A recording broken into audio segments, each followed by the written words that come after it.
Днес решаваме следният въпрос. Хормон с стероидна природа е А. Соматотропинът, Б. Прогестеронът, В. Адреналинът, Г. Глюкагонът. Това е втори въпрос от матурата по биология от 23 май 2025 година на ниво профилирана подготовка. Първо, какво означава стероидна природа? Според химичната си природа хормоните биват белтъчно-пептидни, производни на аминокиселини и стероидни. Стероидните хормони са липидоразтворими. Те преминават през клетъчната мембрана, свързват се с вътреклетъчни рецептори и регулират транскрипцията на гени.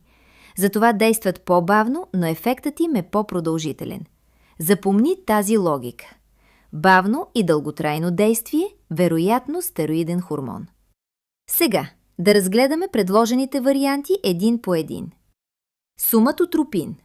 Това е растежният хормон. Растежът е дълготраен процес и това може да ни подведе. Но да мислим структурно. Соматотропинът се отделя от хипофизата.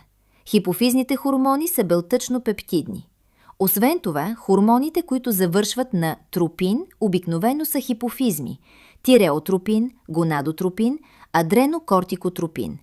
Следователно, соматотропинът е белтъчен хормон.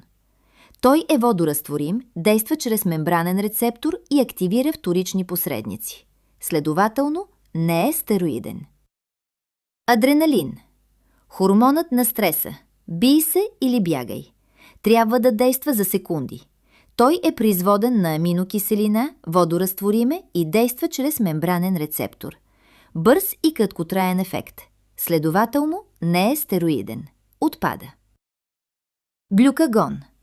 Регулира нивото на кръвната захар. Когато глюкозата спадне, реакцията трябва да е бърза. Глюкагонът е белтъчно-пептиден хормон.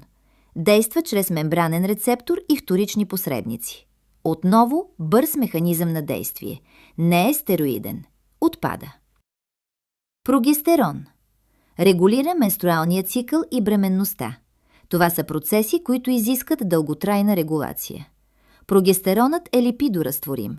Преминава през клетъчната мембрана, свързва се с вътреклетъчен рецептор. Регулира транскрипцията на гени. Действа по-бавно, но с продължителен ефект. Точно това е механизмът на стероидните хормони.